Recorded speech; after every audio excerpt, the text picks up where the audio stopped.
I've been sitting here quietly for fucking an hour. You've been scrolling on Twitter and retweeting bullshit about Call of Duty. He's been excreting about Call of Duty.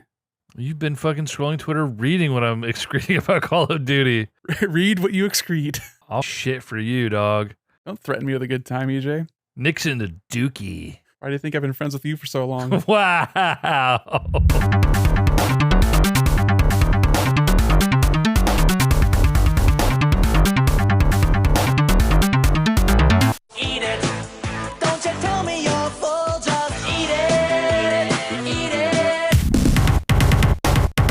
Pollywag cake truffles.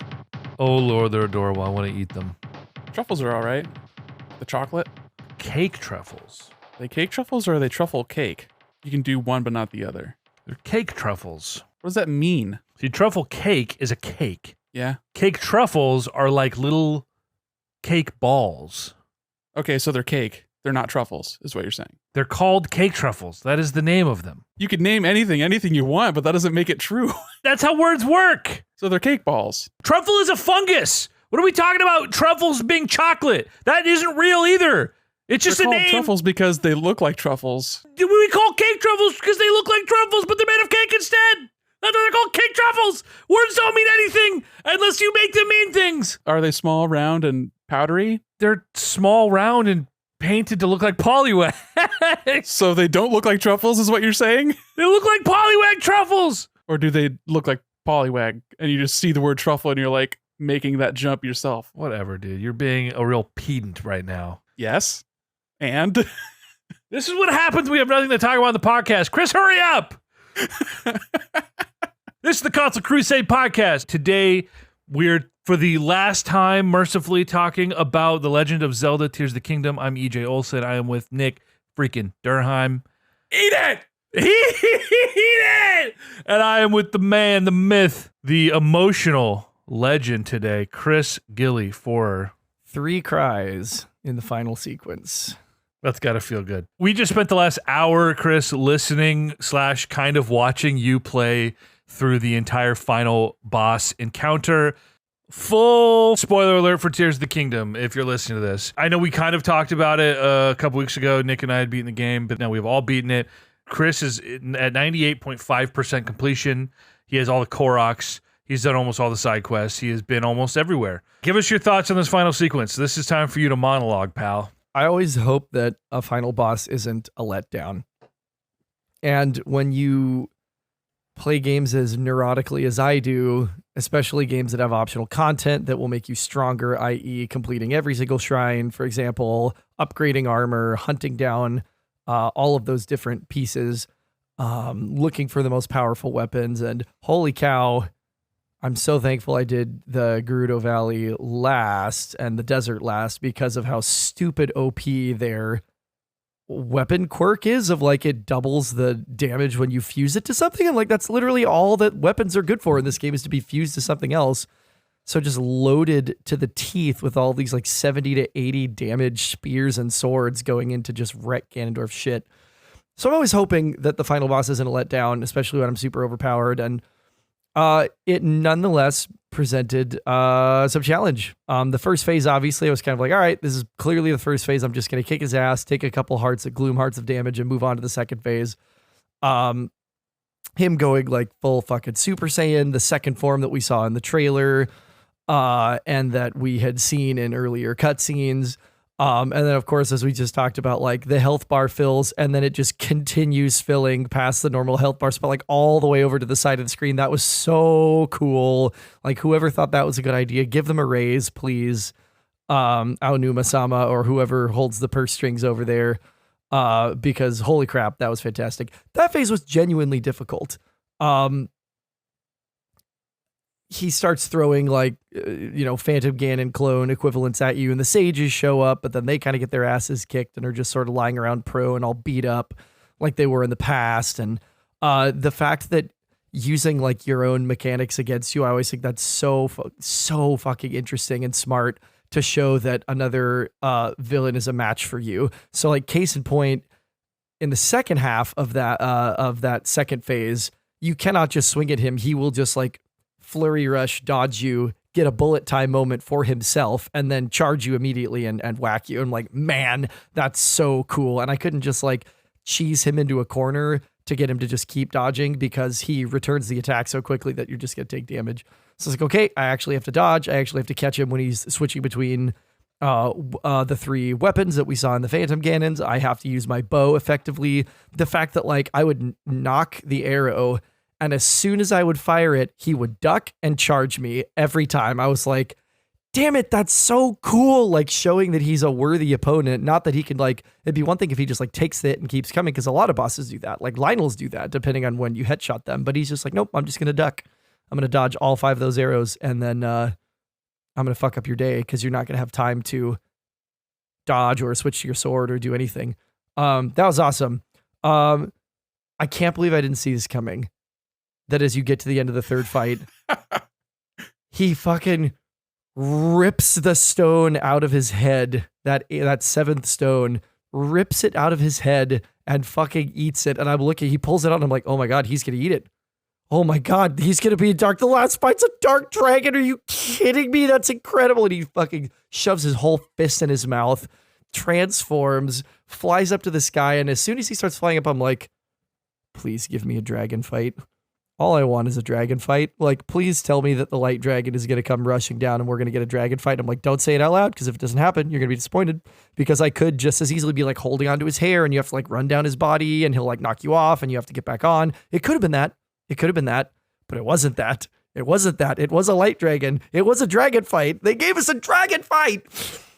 So Zelda comes down. You could like pilot Zelda when she catches you, jump off, knocking all the little pustules off his body. It was a sufficiently spectacular, like quote unquote cinematic phase of the fight. It's like, like the light bow when you're fighting Calamity Ganon. It's not really a phase of the fight. Like you're not going to die. You're going to be fine.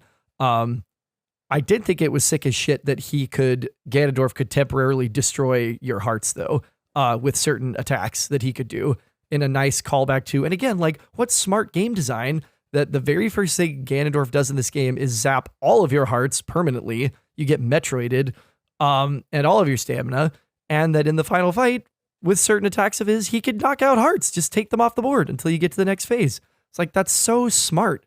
To bring it back to that somebody was just like, well, if we know he has that ability, he should probably have that ability in some form in the final boss fight. And it's that little attention to detail thing. Boy. And then they really got me. They really got me in the wrap up stuff. After plunging the Master Sword into his head, Rauru and Sonya like appearing and using their power to revert the Light Dragon, which we all knew was going to happen. So even with it not being a surprise, and then Link kind of comes to and he's falling and Zelda's falling. And I'm like, oh my God, they're going to make me dive and catch Zelda. I am not prepared for this. And I wasn't. And like strains of Zelda's lullaby coming through as Link dives and you're diving and reaching. And I'm fucking emotional as hell at this point. Cause I'm like, this is so cool. Splashing into the pool and Zelda saying she's home. The Japanese voice actor was fantastic. I don't need to speak Japanese to hear the emotion that was in her voice in that last sequence. And for our weebs out there, listeners, I'd encourage you to go take a look, take a listen if you can find that final couple cutscenes on YouTube with the Japanese audio. It's worth your time. It's good. Man, it was a fucking spectacular final boss. I think for me, I don't want to like immediately go to best, but it's certainly my favorite because of how like it's the best. Fucking epic it was. I feel like it Chris, is too, but it. I don't want to have recency bias at the same time because I literally just did this. Follow your heart. It's the best final boss fight. It's the best final boss fight. It's so cool. I think it's the best. It's the best. It has everything you want. It's just challenging enough at points. It is doable enough at points that you feel sufficiently like, okay, that grind that I've been on for tens, maybe hundreds of hours felt justified. And then you get an insane set piece that ties everything together thematically. It has everything you need in a boss fight.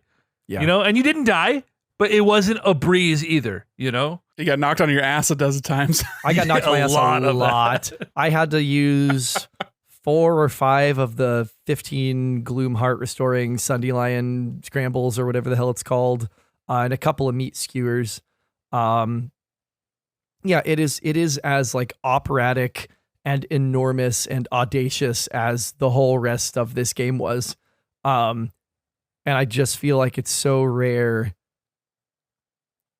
for Nintendo especially to really stick the landing, not only like you said thematically, EJ, but in terms of like the scope of the boss fight matching the scope of the game in a way that you don't feel let down, that you're like, okay, well, I killed it.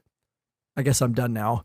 Which is something that happens way too often, where it's sort of, I mean, you got to get the post-show blues anyway, especially investing as much time as you have into a game like this. It's kind of hard to, holy shit, what am I going to read next? You know, what am I going to watch next? I think I'm just about around either 235 or 240 hours, which means I did this game faster than Breath of the Wild and with way more shit.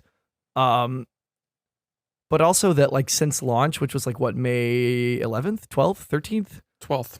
Yeah, in 2.5 months, I've spent 10 days, the equivalent of 10 days time playing this game. That is so much Zelda. 10 out of the last 75 days, like about 1/7 of my life in the last 2.5 months. Yeah, I mean, not bad. I mean, it's been about 10 weeks, so 22 hours a week. That's like a part-time job. I was like, I'm going to get this done before I leave. And Nick's like, I don't think you're going to get it done before you leave. That will be a very tall order. And I was like, all right, challenge accepted. And Nick was joking, like, this is basically your job now. And like, I started bringing my Switch on the bus to and from work. I started playing at lunch, looking for like 20 minutes I could squeeze in to just clear a little bit here, clear a little bit there. And then this morning, so last night, I get done and I'm done with all the quests. I don't know all, and I do want to do all of them, so I'll check a list. But I found some like pretty obscure ones when I was running around doing Koroks, like the endurance challenge in the desert with the shirtless dude. I don't know if either of you found this quest, that you literally just like stand on a post in the desert across from him, and you can't get off the post, and you can't like eat anything. Oh, and it's just literally you have to sit out all day and not die, and then you have to sit out all night and not die. So it's just like, do you have the hearts for this or not? And so I found a lot of weird ones, but I got everything done that I could find yesterday, and I was at 990 Koroks. And I was like, okay, so I'll go through region by region, and I'll cross-reference by map to the map in the app that EJ sent over, Tears Companion, which has been fucking essential for my playthrough of this game. So thank you, EJ, for sending that. I would have been screwed without that thing. And go region by region, and I'll probably find them all. And I got down to, I had 3 regions left. I was at 997 this morning. This is about 10 o'clock. And I knew I needed to leave at 10:45 to go catch a quick coffee with a coworker before I get out of town. I'm like, okay, I'm feeling good. I got 3 more regions. I'm down to 2 regions. I still have 3. And I find 2 in the Great Plateau area, Hyrule Field. And I'm like, yes, this is great. Surely I missed one in the very first area because it was the first one. And I found that I missed most of the ones in regions that I swept and then went back and cross-referenced and stamped things I missed. And I couldn't find it. And I was at 999 and I had looked over every single region and I was like, this is a meme. I'm starting to panic a little bit because I'm like, I cannot go into this recording with 999 Koroks, or they will literally, EJ especially, never fucking let me hear the end of it. Like, it would have been the roast to end all roasts. And I kind of would have been okay with it because if it was like 995, I would have just been angry that I couldn't find 5 of them. But with 1 left, that would have been fucking hilarious objectively. And so I was desperate. It's like 10:20 at this point. I still have to shower. And I know that I'm only missing 1. So I turn off on the map all of the ×2 indicators, which makes it a little clearer, a little easier to read. And I literally just start grabbing regions and scrolling with my map zoomed in all the way, cross-referencing with the app and going, I hope I find the one I'm missing because this is my last-ditch effort. I'm not combing every region. I don't have time. And son of a bitch, over in the Hebrew Mountains, I just happened to cross where it was. And I looked and I went, no, don't get your hopes up. It's probably one that, like, it's a mover where you start in one place, you go to the other, and I'm just reading it wrong. And I look and I look and I look, and I'm like, oh my God, I think I fucking found it. I run over there, grab it, like, yes, thank God. Give me that extra sized Korok shit, Hestu. I need that in my pocket while I go fight Ganondorf. That's why you were getting knocked down so much. You were being weighed down by the gold turd. Dude, can we talk about some of the, like, non-usable, like, quest line reward items that you get? like things like the monster medals, right? Which isn't they don't do anything. They're just like decorative. Did y'all finish all the wells? No.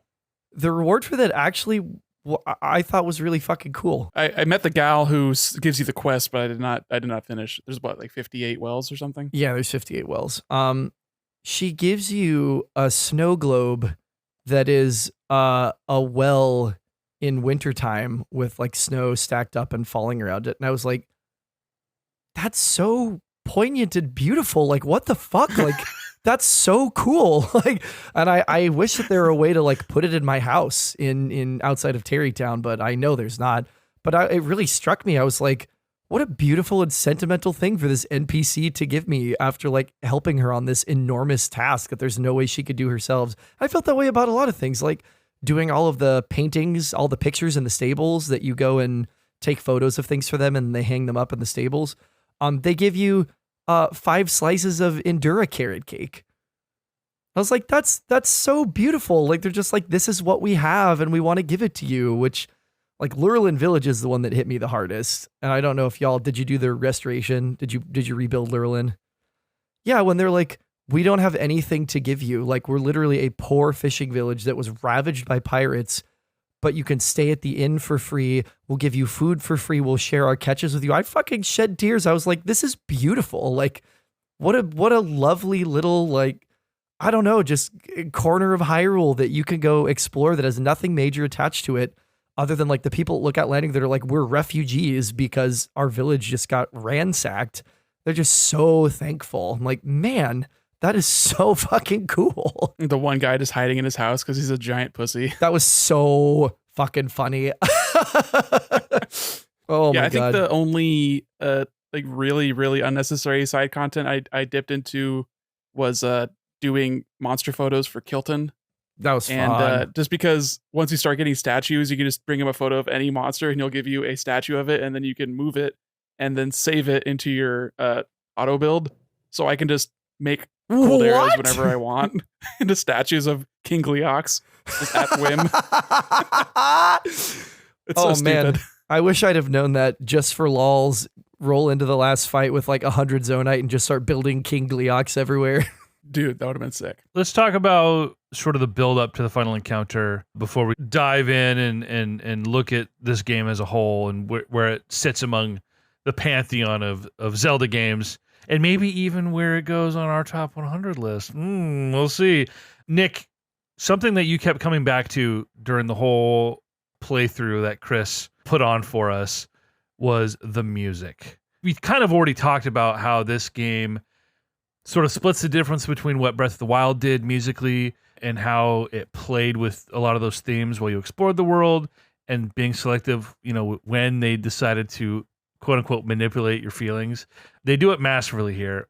I don't know if I necessarily agree with you that this does like a lot more than Breath of the Wild. I feel like it is of the same cloth, especially with like as you're exploring areas, a lot of the main overworld theme is just the piano trills. Like, it's a lot of the same music from Breath of the Wild. I think it's mostly just the set pieces. There's more set piece moments in this game, especially since they did not do the Divine Beasts, which were sort of extensions of the shrines, but they still had the same problem where the shrines were all themed the same and had the same music, which I would have liked if that was more varied and had more musical variety there. But just having music in the caves and in the wells and having the like nasty music in the depths, the sky sounding the way it sounds, like every place has a distinct feeling, and having the variety of having the overworld, the sky, and the depths, I think it's still as sparse, but now there's 3 times as much variety, and you're going between those locations at whim, but you're doing it. I don't know. The way I played this game was I played a lot in each area, and I sort of, when you have Thanksgiving dinner and you're eating your turkey, and then you're eating your mashed potatoes, and then you're eating your peas, you're kind of mixing and matching as your mouth craves that flavor. So I did the same with Tears of the Kingdom, where I know I'm feeling like hanging out in the depths and fucking up some Froxes and, taking on some gloomy bastards down there, get some Zonite, and then make my battery bigger so I can fly the sky a little bit easier, that kind of thing. But just I don't know, they did this in Breath of the Wild too. So like I said, I don't think there's like that much of a difference in that regard, but the theming, and I think it's the return it's you hearing Sidon's music and seeing Sidon after not seeing him for 6 years that makes it more impactful. Whereas it was impactful in Breath of the Wild, but it's the return, it's the callback that makes it stronger in this game. And being a sequel, that's where it can excel and does excel. And I think they nailed it. I mean, we haven't seen a lot of Zelda sequels, so it's kind of rare that they have that opportunity, but they are so damn like masterful at making these themes to begin with and utilizing them to emotionally manipulate us in the right moments, that when you do hear that Zelda's lullaby theme happening, like just right, it transitions perfectly from the Tears of the Kingdom theme, the da da da da da, and then it just does the da da da, just note to note, and then you're there and the tears are in your eyes because you're diving for Zelda and saving her and you're hearing it at the same time. So it's moments like that that this game does really well. So I think the cinematics in general are all really good. And I think that since you spend so much of the time playing this game by just playing, that when you do get those cutscenes, that they have to be super bombastic and memorable for it to really matter. Otherwise, it's just like a 30-second thing between your hundreds of hours getting shrines and Koroks. The music is so goddamn good in this game, though. Listen to the staff credits theme when you get the chance. Oh, I definitely will. Yeah, I'm with you, Nick. I'm glad you talked about it being a sequel. And coming back to themes that we now have an attachment to.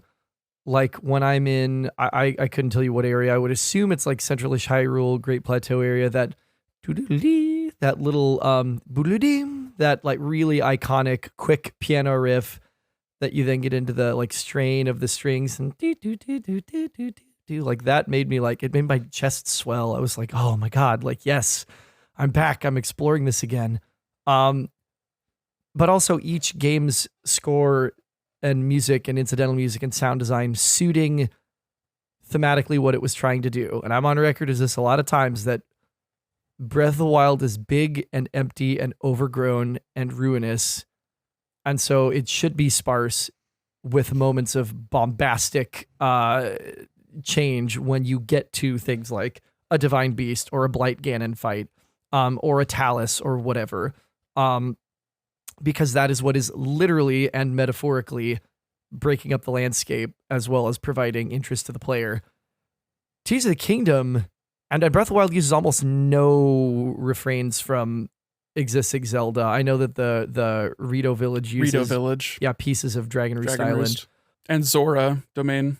Which is it from the Ocarina of Time Zora domain theme? Yeah, the piano. Like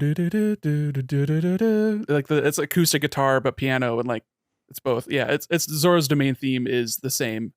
It's like a expanded variation of the Ocarina of Time theme. But like all the character themes I think are really strong. Maybe Riju's is like, or Urbosa's I guess is the least strong, but Sidon is just like such a standout and like so awesome. And I think it makes sense for this game to sample more themes from existing Zelda lore that are really iconic, because of the fact that this is an EJ.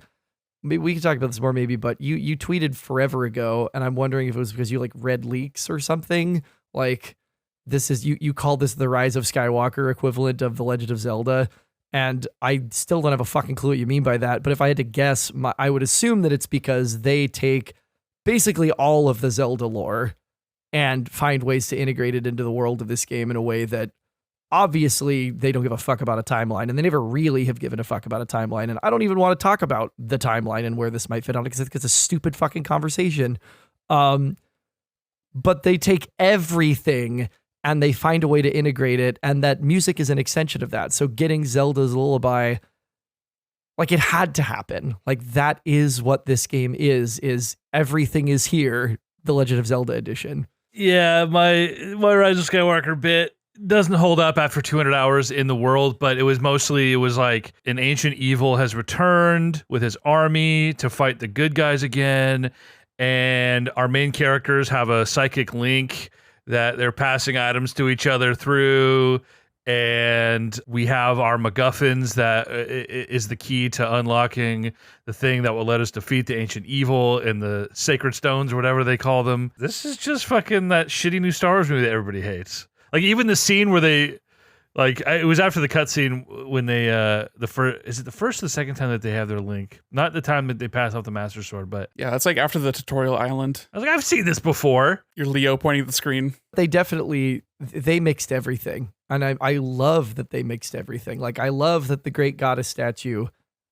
that everybody was like, this looks a lot like the Goddess Temple in Skyward Sword, and people speculated the Forgotten Temple is the Goddess Temple from Skyward Sword crashed back to Earth, as it does at the end of Skyward Sword.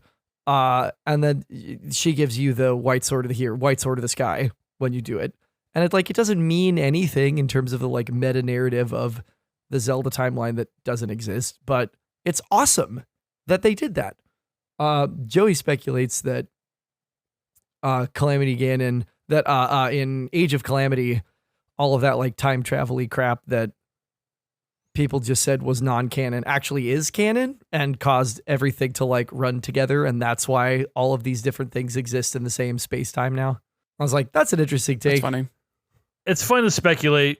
There's a difference between loving and fleeting reference to something in a tasteful callback, whereas in something like this, the references are so plentiful, but there is no connective tissue. Like, there is no overarching story. There is no canon to it. And so to me, it almost feels like, can we just do something new? Do we got to just, like, if you're not going to actually connect it, can you just not do it? To me, I don't get off on a lot of those references. I like the speculation. I want to see how it's all connected. Like, when you were all hyped coming into this about how it was connected to Skyward Sword and Fees in the Sword and Demise, of course, I was skeptical. I was like, no, it's not going to be connected at all. It's going to just be a couple of references and some reused assets.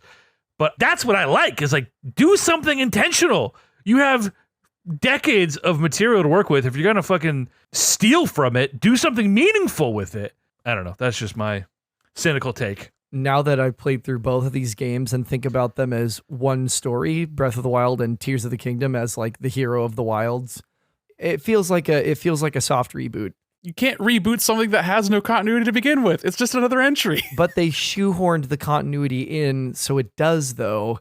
And they've explicitly said that they're not interested. Aonuma's not interested in how that fits in. So it feels like this is the Hyrule that we are going to be living in future titles, period. I think they did that by selling 30 million copies of Breath of the Wild. Yeah, it was probably more a monetary decision than it was a creative one. But yes, and it's always a monetary decision. It's capitalism. But if you can make that monetary decision make sense artistically also, I think that's a worthwhile endeavor. So it feels like a soft reboot. It feels like this is where we're going to be. My pitch for like a DLC or a theoretical like third game, God forbid, with the same fucking map, please don't do it. Please, please, please don't do it. Is Seasons of Hyrule, where we go through like 4 distinct chapters that changes a lot of the topography and geography of a lot of the different areas. Like we go into like summer in the Heber Mountains, and it exposes like a Titan talus at the top of one of the peaks that's been buried under snow for like 300 years or something. You know what I mean? Like, And Lake Hylia's like water's receded. Yeah, and it's like exposing caves around the perimeter. Exactly. I think it'd be super cool, but I think it's so big that I don't think that they would ever do that as DLC. I don't think they're going to do DLC for this game anyway. I feel like they would have announced it by now. Yeah, exactly. But that would be neat if they do this map again, which I would not be happy about. You could do it once because of how much you changed it.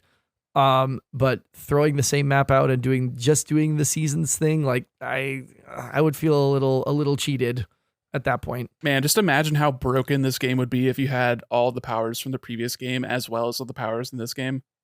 Like, it'd be ridiculous. Give me a DLC where you can play as Zelda, but you have stasis and the bombs and everything like that. Stasis is the one I miss the most. The bombs in this game are so much stronger that I'm like, I will never miss the bomb rune ever again. But like Master Hand is just like kinesis, and magnesis. No one ever gave a shit about Cryonis anywhere, but you know, you can do fun stuff with like the waterfalls, and I liked that in the previous. We are definitely getting DLC for this game. I know they announced the DLC for the last game really early on, but they delayed that game because they wanted to make it a Switch release. Right. This is more in line with all of their other releases, where every direct you get like 7 DLC announcements. Most of them are crap at first, and then 6 months down the line they do a story DLC, and it's great, a la Xenoblade or Splatoon, whatever. So we're definitely getting DLC for this game, which is shaping out to be one of the best-selling games on the Switch. Like, don't even question that. Whether it's of the scope you're describing and not just like a fucking map Master add-on. mode. 8 shrines so you can get your full 40 hearts. Oh, now that I would pay money for. Call it Beyond the Continent. They build a bridge over to one of the land masses on the north or the west side that you can only look at. And there's like just a little bit of stuff over there, like a 10-hour kind of thing. I was going to say, what if we get a proper post game, but they literally couldn't do it because you wouldn't have enemies to fight? So never mind. Bro, how about this? A post game, but there's no more blood moons, so you just have to clean up all the monsters that are still out there and they don't come back. Oh, that's what I'm saying. Scratching an itch that I'm all about right there. Like, let me actually. You would buy that and you would actually fight things for once. Yes, like meaningfully hacking down this fucking to-do list. So the DLC is going to come in some form. Hopefully, it's not just a fucking mount. Yeah. I don't know what they're going to do, but An air bike that doesn't use Zonai power, so you just can fly infinitely. I don't know, man. Bring the dupe glitch back. Roll us back to 1-1, baby. Yeah, you would really be happy if they sold you that. I never updated. I'm still there. Not that I'll fucking ever play this game again. Just like Breath of the Wild. Like, I'm never gonna go back to play this game. Mm-hmm. Until there's the Blood Moon finale DLC. Chris, I'm sure I don't know, maybe you noticed this, but after you defeat the Phantom Ganon inside of Hyrule Castle, the Blood Moon cutscene changes. There's no longer a fake Zelda narrating about the Blood Moon Rising. I got one, I think this morning, and I went, "Oh, that's really cool." Yeah, I thought that was a nice touch. The Hyrule Castle sequence was cool, like following Sick fake as hell, Zelda. right? I loved the nod to Twilight Princess with like Zelda Ganondorf's puppet with the strings cutting and stuff. And I haven't played the game, but I've seen somebody do the final fight of her just getting like zipped around in the air like a rag doll, so grotesque looking. I thought that was a great nod and a cool fight and a cool sequence of the sages just like squatting up with you, and it looks like the chips are down. I wish you could go back and talk to Penn about all the Zelda sightings and be like, yeah, it was a fake Zelda. I'm sure, actually, you know what? I think that'll be what the DLC is. It'll have something to do with Penn and Cass. Yes, I loved that nod at the end of the Zelda Rumors Lucky Clover Gazette thing, where Penn's like going looking for Cass and no one knows where Cass is and why he's gone. And I was like, this feels way too intentional for them to just be like, well, we don't need him for memories anymore, because he could just as easily have been a vehicle to give you dragon tier locations or something. I don't know. I wonder what their intention with that is. Has he gone to another land? Because all the armors, right, from the different games, it's from a hero in a distant land. So are we going to get okay. How fucking cool would it be if the DLC is the hero from the distant land and it is the Legend of Zelda 1 overworld map in 3 dimensions, and each of the dungeons is like a mini dungeon size of like in the scope of this game, like reconceived for that. That would just be a new game. They would just do it. They would just sell that for $60. And I honestly, as I'm saying it aloud, I'm kind of like, if this is the format, give me remakes of every Zelda game in this format. I will play all of them. If you give me Ocarina of Time in this format, my opinions will be very different. Actually, if you get Ocarina of Time off of the 3DS period, it's going up like 10 spots in our top 100. I would definitely play Ocarina of Time on a competent console. The N64 and the 3DS, neither of which being. I could play the PC port. The PC port? Yeah, they people have been working on decompiling the code and they got it running natively on PC, and you can do all sorts of stuff like play in ultra wide and do real camera control, all that kind of thing. Just like the Super Mario 64 PC port. Looks so good, dude, running at like 1440p, 60 FPS. Nice. See, I don't want old graphics upscaled like that. I don't like that. I want my fucking scan lines and my fucking... Why do you want it both ways, you sicko? My God. You're like, I want to play it on a competent console, but I also want it to look exactly the way it did when I played it 20 years ago. Do a proper remake. I don't upscale. Like the 3DS was technically a remake, but it was on the 3DS, so it looked like shit and it controlled like shit. So it wasn't really an upgrade over the fucking N64. Controlled fine. For being a 3DS Nipple game, yeah. and circle pad. It was fucking wretched. It was okay. Z It was okay. targeting. Terrible. I don't agree. Play it on Citra. Just do it. Do what you need to do. I just give me a proper loving Metroid Prime remastered ass remake, and I'll buy Ocarina of Time and suffer through it for the sake of the top 100 list. EJ, I do take your point though about like don't sit on the fence. If you're going to do it, don't sit on the fence. Don't just upscale it, because then it's going to look weird and not very good, and also you lose the fuzzies of the nostalgia with the CRT lines and the way that all of that looks. You don't get the nostalgia, and you also don't get a proper remake, so it's like lost in the middle. It's Skyward Sword. Like it would be like Skyward Sword, and I don't want that either. I would like or the I would Twilight like Princess. a full remake. Yeah. It's like if I want to play Metroid Prime, I could have done that at any point. But it was the complete loving overhaul that they, gave that game what it deserved, that I was like, yep, now I'll buy it and play it and we can talk about it, right? And Nintendo's weird with how they choose. It's like if they know it's going to sell really well, they'll put in as little effort as possible. And when they're like, we got to take a chance on something here, let's make sure we do it right so we can like break 1.5 million copies.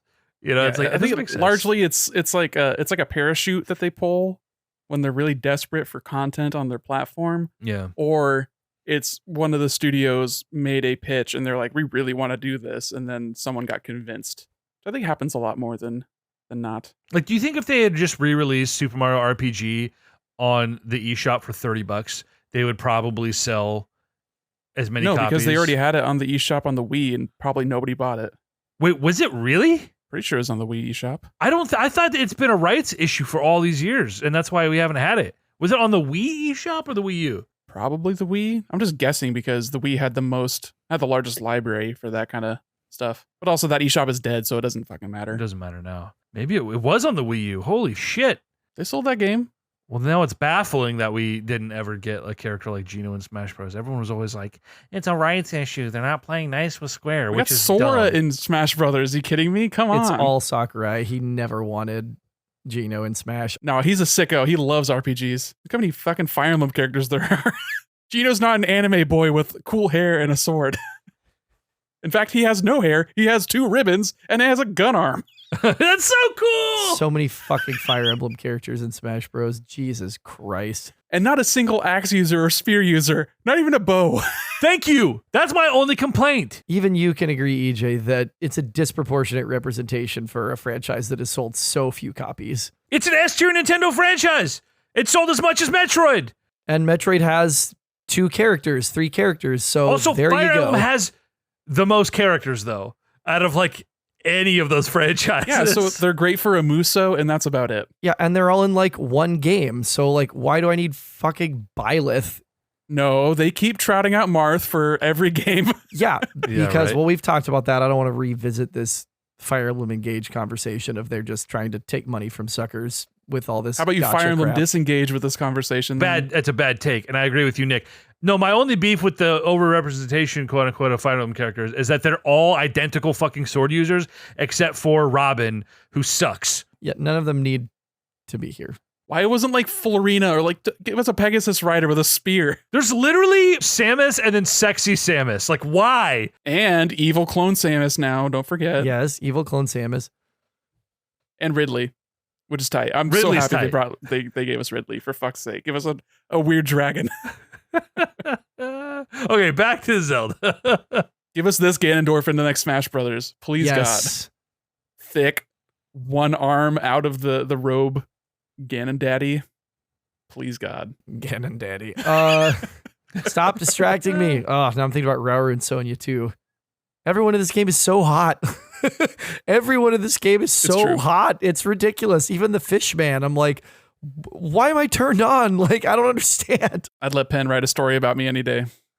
Listen, Sidon is only 135 years old, all right? He's in the prime of his life. Yeah, now he's a king. He's got his beard to be, bride to be. I mean, that's like a quarter point boost right there, right? I mean, okay. I was going to say, so like now that, the dust is settled, we finished this game. What's the score? What score are you going to give it? And if you want to justify it, you're welcome to. I certainly will justify mine. And what's your like 1 sentence or 2 sentence review of this game? First of all, Can we have a point scale? What is our point scale? Our point scale is 1 through 10 with any decimals in between we so choose. So it's a 100-point scale? Fine, we'll make it a fucking 100-point scale. It's a 100-point scale. EJ, you start. I could start. It's a 97 for me. And it loses all 3 points for performance problems. It is a minimal enough drop that it did not substantively affect my ability to interact with this game. But I just got real tired of anytime I'm fighting like a boss bokoblin and a group of little boko nuggets, and God forbid it's raining and God forbid it's a thunderstorm, the Switch is going to start chugging like a fucking steam engine.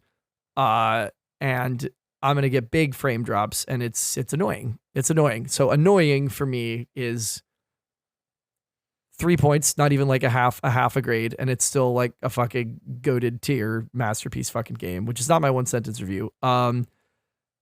Like load times, even like goddamn, like getting out of the depths and into that last fight, I literally thought my Switch had just crashed. It took so fucking long to load the cutscene that led into the third phase of that fight. I was like, you've built so much momentum and energy that just, I'm not going to say it dropped all the way out, but it dipped a lot. It fell a lot. That hype and that stoke should have rightfully kept rolling into the final phase of the encounter. And it just didn't, because it didn't. A 1 sentence review, I would say something along the lines of,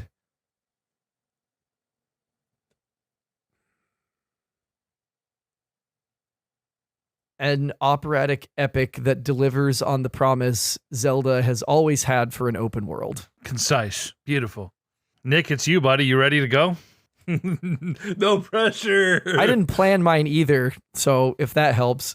It's tough, obviously. I don't even really like number scores to begin with. I don't remember what I gave Metroid. I don't have like a metric to be measuring this against. A Metroid trick. I don't know what I would give Breath of the Wild. And I also don't know if I even agree with a 100-point review scale. I think that's kind of absurd. Like, how do you delineate between a 96 and a 97 and a 95?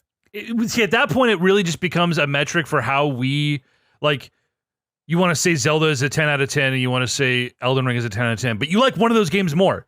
Elden Ring, you would give a 99 to, well, you can say, okay, Zelda is a 98, because I liked it a little bit less. They're different games, but you know what I mean? It's like, it's just a more refined system for us. I don't have that structure to say one is better or worse than the other at that point. So I'm just coming in.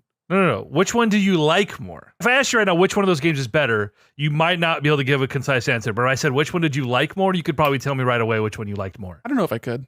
Not right away. In what way, right? Like, could. I come to those games for different reasons. Like, what do you like more, cereal or steak? It's like, well, I could really eat some cereal right now. Cereal fucking rules. I don't hate cereal, but steak is obviously better than cereal. you gonna eat steak for breakfast? Sometimes. You're going to eat fucking sugary cereal for bread? Come on. Is cereal 100?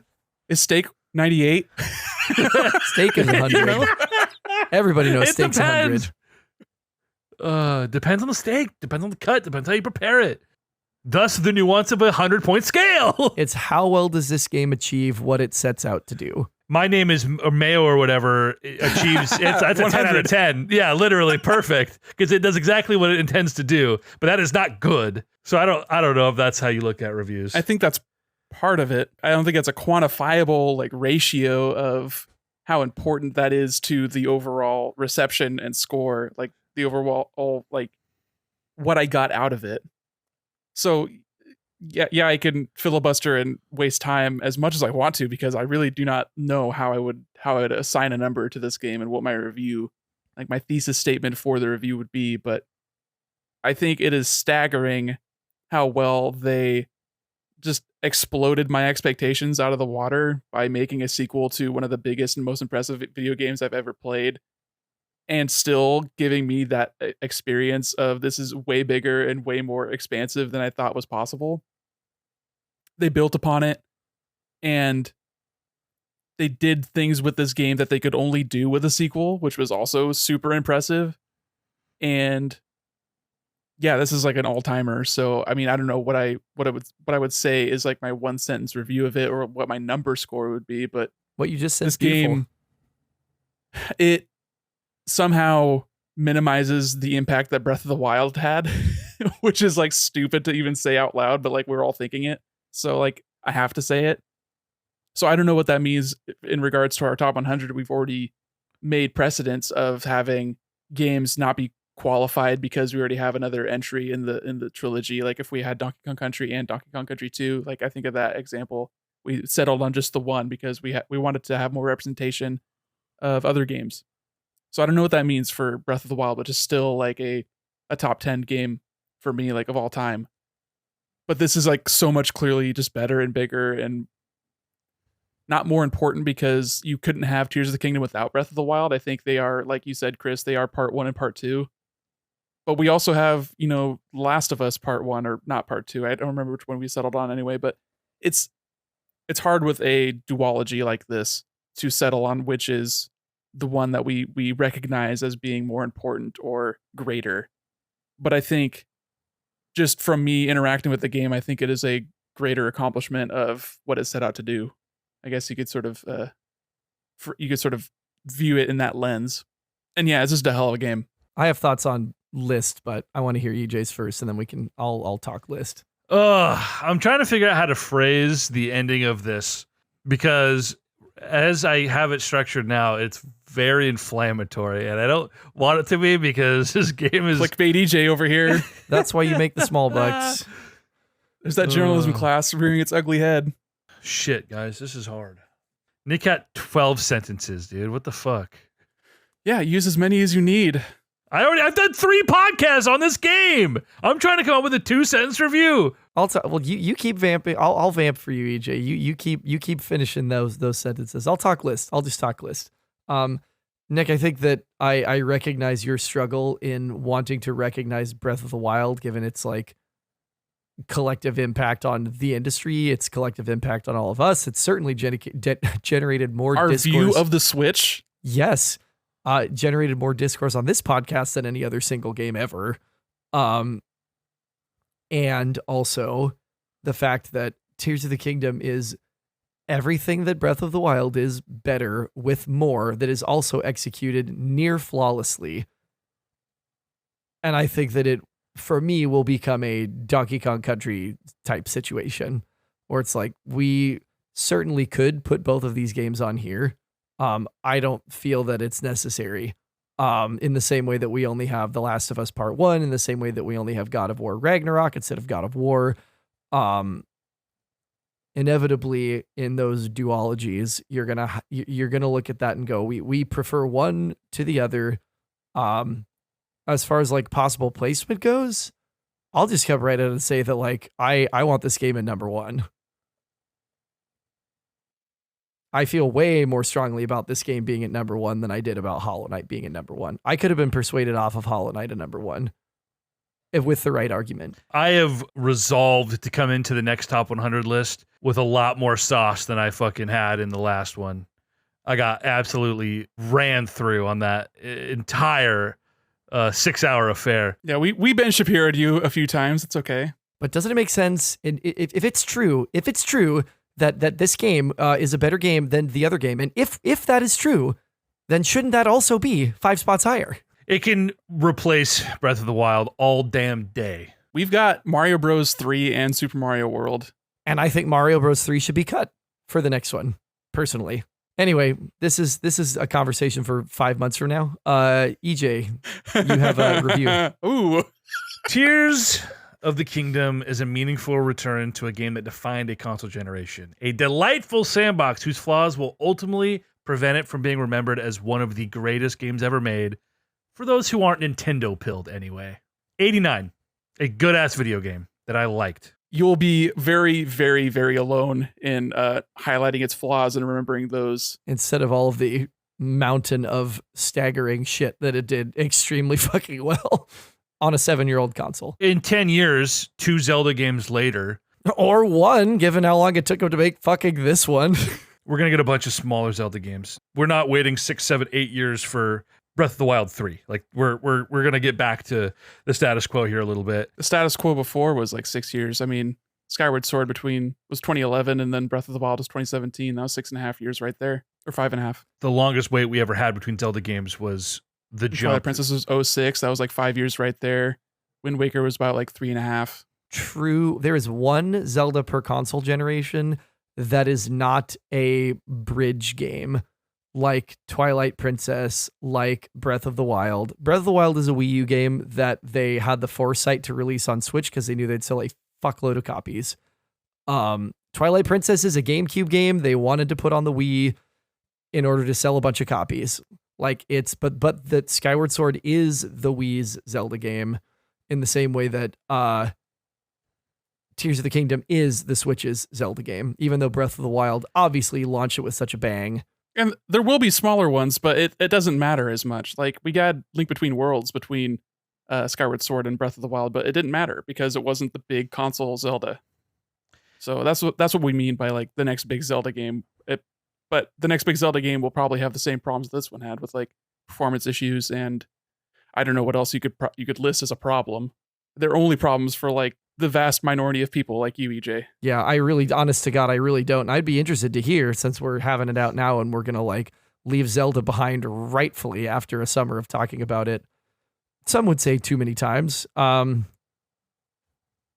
what are your gripes with this game? 89 is a much more favorable score than I thought you would have given it. Although I guess it makes sense that you're like, nope, I'm not giving it an A. I'm not giving it a 9 out of 10. But I think, yeah, you did say Breath of the Wild was like an 8 for you. So like this is a meaningfully, yeah, like a big jump between 1 and 2. It was a much better game than Breath of the Wild. Part of that was coming in, knowing what to expect, and a lot of the things like the weapon system, I knew that wasn't going to change. So I just had to swallow that pill before I really jumped in. So that, that is what it is. But its flaws with storytelling, like we've already elaborated, like the idea that you're getting all the cutscenes out of order. You can have basically the end right up until the final encounter spoiled before you've like done anything in this game. Because to me, the strongest aspects of this game, and Chris, you've talked about it, is like thematically what the story is trying to do. It's such an upgrade over everything in Breath of the Wild. But because you're not experiencing that in a consistent manner, it's not structured at all.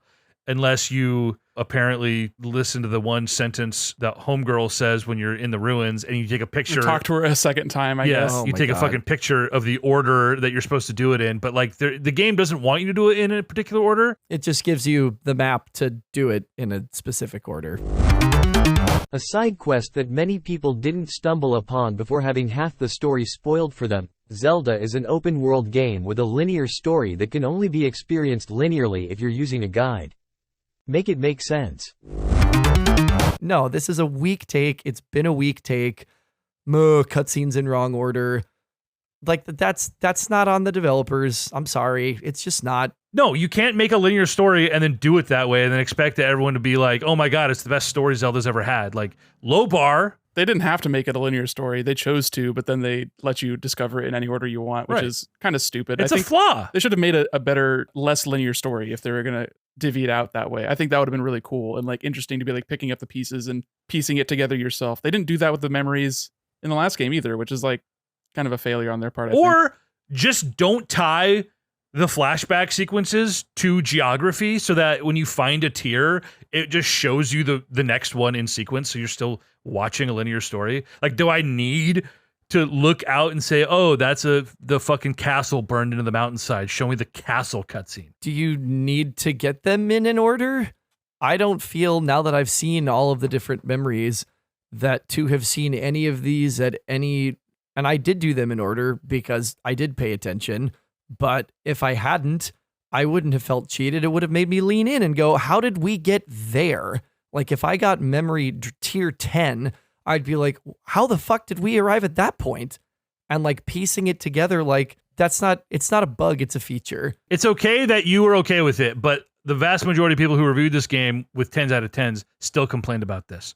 So it's all right that we feel differently, but I don't like that we're being called out about our take when it's the prevailing thought about this particular issue with the game. But outside of the story issues that did not work for me, again, we don't have to rehash the weapon stuff, but the biggest thing for me, And this is, again, just where we differ, Chris, is you very eloquently express how beautiful it was at these little story moments where there is no reward for doing the thing. Those moved you in a way that, like, to me is just, you blow right through it. It's just another cutscene that I'm mashing through where nothing meaningful is happening. And so to the larger point, my biggest issue with this game, there just usually isn't a reason to do things in this game.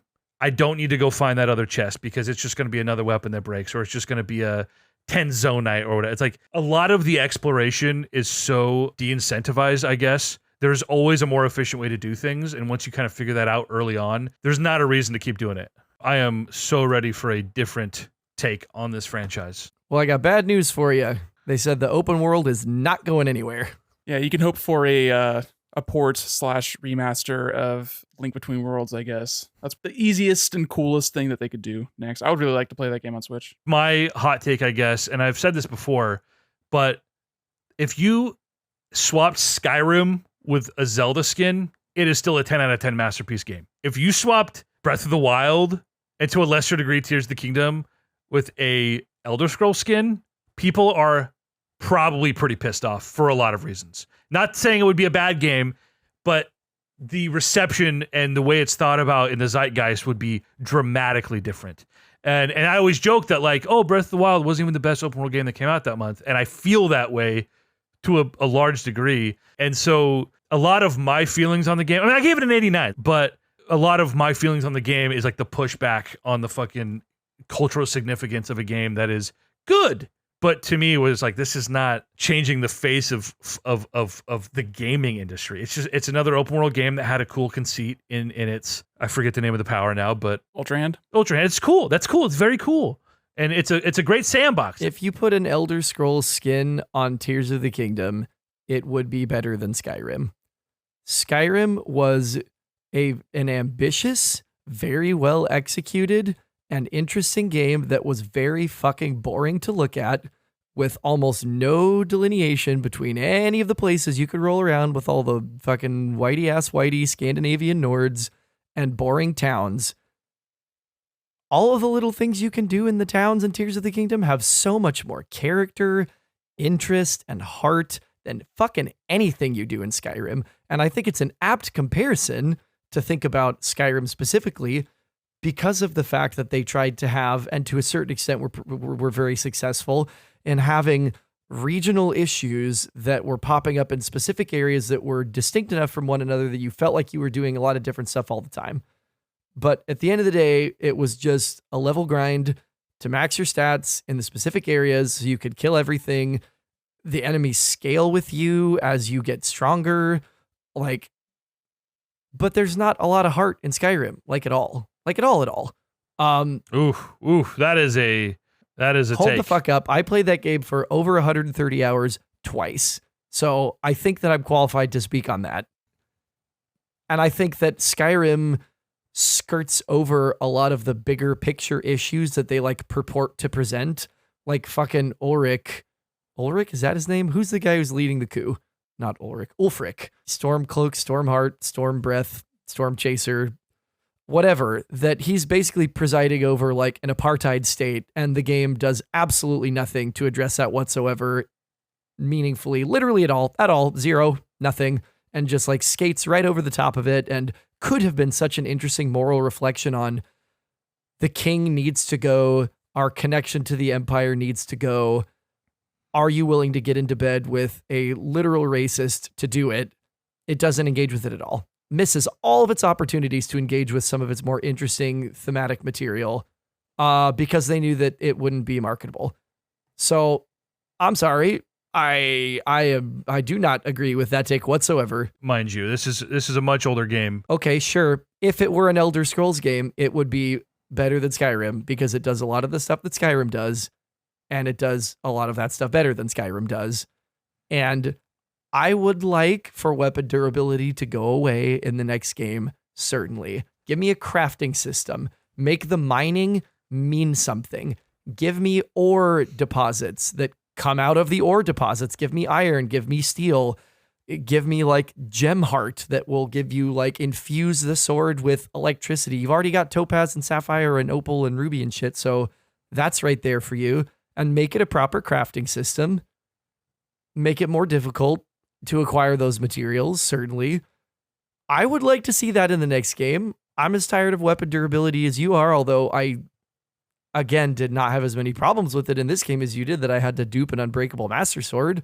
Because the Master Sword recharges in like 10 minutes. There's nothing more fun than being in the final boss encounter in the giant set piece, and every 30 seconds you're pausing. You're right. Making choices is the worst part about video games. The Master Sword doesn't break when it's around gloom. And I didn't even remember that until I got to the first phase of the Ganondorf fight. And I was like, oh yeah, this doesn't lose durability down here. I should have been using it the whole time. That was on me for not remembering. And also, it's literally 5 seconds and I'm right back. Which is, again, we just disagree that, like, I don't think that switching a weapon by pushing one button and then pushing one stick to the side twice is futzing through menus. That has to be an ism, right? Like, futzing through menus. Does that rise to an ism? I just have a feeling that if you had to pause the final boss encounter in, like, a Metroid game 19 times, that you would probably feel a little more strongly about it. We definitely should have been filming or screen capping the entire sequence, because every time you pause the menu and it started scrolling through hundreds of items to get to the one you want, I just thought to myself, like, yeah, not annoying in the slightest. Literally never thought about it. It's just reflexive. It's like, okay, I need to go this many. Great, Kate, got that. I think it was like, fusing a couple of bomb arrows and deciding I didn't want to lead with my strongest weapon just in case I needed more durability later. And that was it. That's literally all I did. Everyone is Nintendo pilled. That's what I'm trying to get at. It's weird that people like good video games. I agree. They have heart. Anyway. I would much more willingly play an excellent game with heart than an equally excellent game that is sterile. Any day of the week. Yeah, Skyrim looking at number 8 and Breath of the Wild at number 10. Whew, that's not going to last, huh? No, that's over. That's done. EJ just absolutely defeated looking. I want more games in the next top 100 that all three of us are like, this game should be on this list. It's not going to happen. Ooh, It's not going to happen. Nick doesn't like 90% of the things you and I like, and your guys' crossover is so strong, I have no say whatsoever. I'm going to get Brennan in on this podcast just so that top 100 fucking starts to look a little more goddamn accurate, you know? Oh, yeah, finally get some Metal Gear Solid and, I don't know, more Dark Souls, I guess. Titanfall 2 can go up a couple places, I guess. I don't like Titanfall 2 that much! Jesus Christ. You don't think it's better than Pokemon Go? Oh, Jesus Christ. Pokemon Go can Pokemon Go away next year for sure. Pokemon Sleep in its place. Let's go. Can you imagine? No, my scratch list, I have like 5 or 6. I love sleeping. Obviously, Tears of the Kingdom. Mario RPG is getting a remake, so that's going to be a conversation. Metroid Prime got a remake. Prime 2 remake is coming. It's not on my list yet. Cuphead, I completely forgot about. Hades, totally want to revisit that. Sonic Adventure 2 is one that I cannot believe I forgot.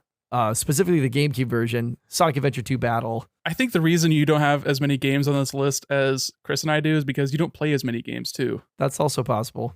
Maybe. How many all-timers did you play in the past year? I don't know. I don't have a list. Played Metroid and didn't like it. You played Tears of the Kingdom, but you begrudgingly like it despite everyone else liking it. And let me tell you, pal, I get that instinct. A lot of people tell me that there's something I'm going to love and it's going to be amazing, and I'm automatically on guard. Yeah, you saw the messages about Bloodborne. Boy was pissed. Yeah, Chris, being the ultimate contrarian, I'm consistent in my bad takes, okay? None of them are influenced by what people tell me I should or shouldn't do. Isn't that literally what being a contrarian is, though? They're fully influenced by being told what they should think.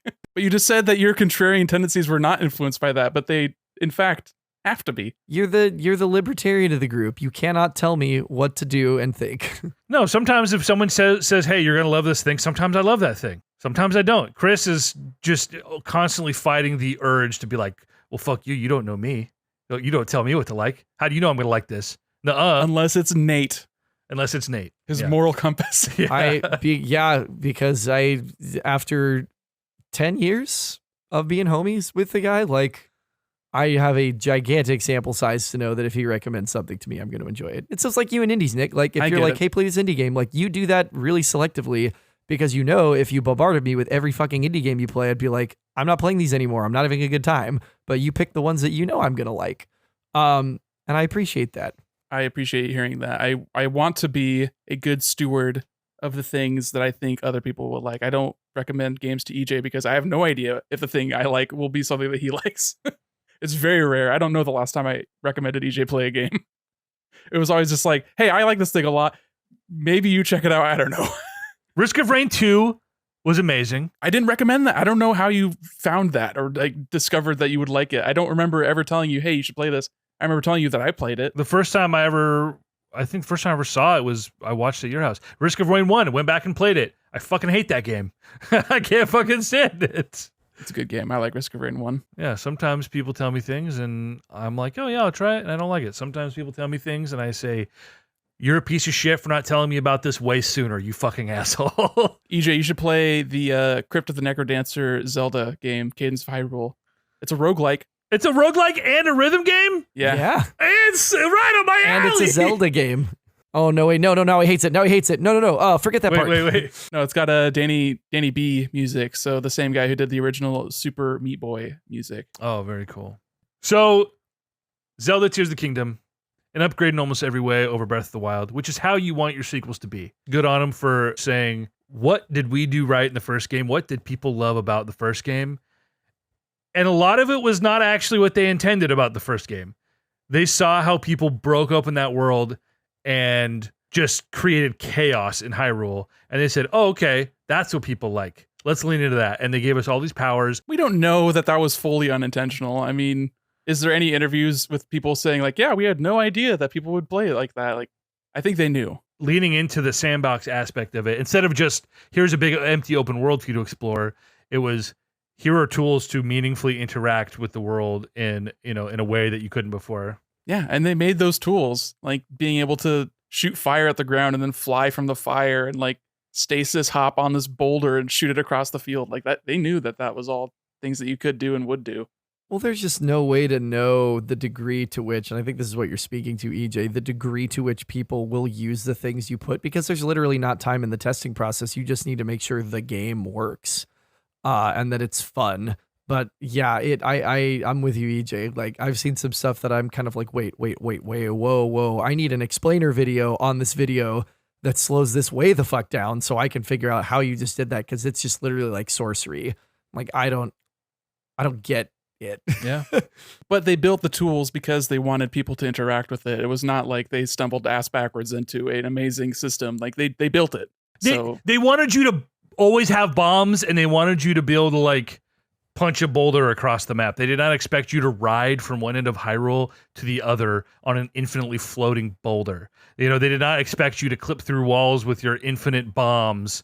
I guess it's disingenuous to say like, oh, you go into Tears of the Kingdom and you can fucking break the game. I mean, you can, but the things that they intended you to do, there's so much more freedom in it in this game. The intention is to be creative. That was like the design thesis of Breath of the Wild, is be creative. You have an amazing arsenal of things to do and ways to do it. So have at it, be creative, think about it, which is why they have weapon durability, is so you can be more creative. There aren't a lot of options. You can be creative, but there's only 4 options in how you go about an encounter. 4 options is too many. Now, in this game, you have 4 million options. People are still discovering things. Yes, we both agree that Tears of the Kingdom is a bigger game than Breath of the Wild, but Breath of the Wild is still a huge game in its scope of things you can do and the verbs that you can enact upon the world around you. Like, yes, they built a physics system and they kept going. It's Portal, but an open world game. It's crazy. Yes, we agree. It was intended to be like that too. They were not stupid. They did not just like accidentally build one of the greatest games of all time. That is an ignorant take. My argument is that Breath of the Wild is tricking you into thinking it is so much deeper than it actually was. I wish I had the blind sort of belief that I was smarter than the developers of Breath of the Wild that you apparently have. Have that kind of confidence is just like mind-boggling. Okay, come on. Of every player base is going to do things with the game that the developers are going to look at their phones and go, hey, like, how did they do that? Like, that's crazy. We didn't even know you could do that. So like, I get what you're saying. That is true of every fucking video game, that yes, they know that there are tools. Yes, they intend you to use them. The player base is doing things with them the developers could not have possibly foreseen them doing. And then in Tears of the Kingdom, that is exponentially, the potential for that is exponentially multiplied, which they knew, but they are still going to be surprised and go, damn, I didn't even know that we could do that. Guarantee you. And that's true of every game. And I'm just saying that was intentional. Like they wanted to build something that could be broken, as EJ would put it. In this but I don't game? think it's ever broken. Yes. I think in Breath of the Wild as well. Yes. I see. Breath of the Wild, especially in retrospect, seems so limited. It's like, Which is an amazing feat that Tears of the Kingdom accomplished, not Breath of the Wild. I mean, what's one thing that Breath of the Wild encouraged you to do? Sneaking around, throwing hornets' nests at bokoblins and like pushing boulders down cliffs. I mean, it has a fully featured physics system with the fire creating updrafts, and like it's just way bigger than you're giving it credit for. That's all. You're just trying to diminish it because that's the only way you know how to express your opinions. How many other games do that though? You want to go back to Skyrim, the game that like is literally the poster boy for completely fucked up physics that let you interact with the world in ways that games usually don't let you. Hashtag Skyrim horse. Where you can fill your pockets full of crap that you also don't need, just like Breath of the Wild. It's amazing. But then you get encumbered in Skyrim, so you're like, oh, I gotta drop some of these wheels of cheese because I am suddenly walking slow. Thank fucking God that there's no encumbrance system in either of these open world Zelda games, or I would have committed That'd be so seppuku funny. after like 80 hours of Breath of the Wild and never gone back. Yeah, there's no encumbrance system, but you can only hold 4 weapons until you go and collect 300 Korok seeds. Okay. Finishing the Koroks in this game gives you 2 things. It gives you the literal pile of shit, which is hilarious. Number 1. And number 2, Hestu will dance for you anytime you want, and he will do the dances from Breath of the Wild, including the new one from Tears of the Kingdom. So if you want some like Hell yeah. throwback dance maraca action for the 3 different stashes, he'll do that for you on command. And if you want to play as Hestu, you can in Hyrule Warriors Age of Calamity. Are you serious? Yeah. That's oh no. Do I have to He's play one of the this playable game? characters. One of the great fairies is a playable character. The like Sheikah fucking dude that you fight in the DLC, you can play as him too. Oh, the monk? Yeah, you can play as one of the monks. That's tight. That'd be a The game cool rules, actually. if they give us like an equivalent boss of that in DLC of like Stone Rauru and Stone Sonya that have their like full powers that we've seen them use in all of the cutscenes. Like that would be kind of a sick ass DLC boss fight.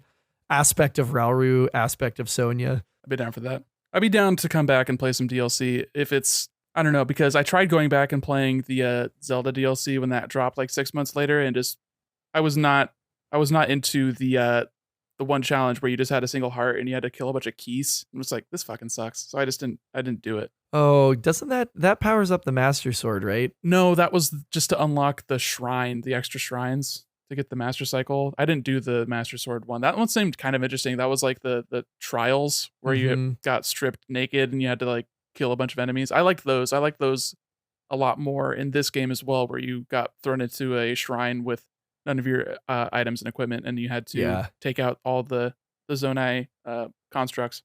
I thought that was that was a big improvement over the what were those? The test of strength or test of might or whatever stupid. it was. And I didn't like it was those. like, yeah, this is like filler. Like you couldn't think of 120, so you gave us like 90 real shrines and then a bunch of just combat shrines. Speaking of can't think of 120, too many of these fucking shrines were blessings.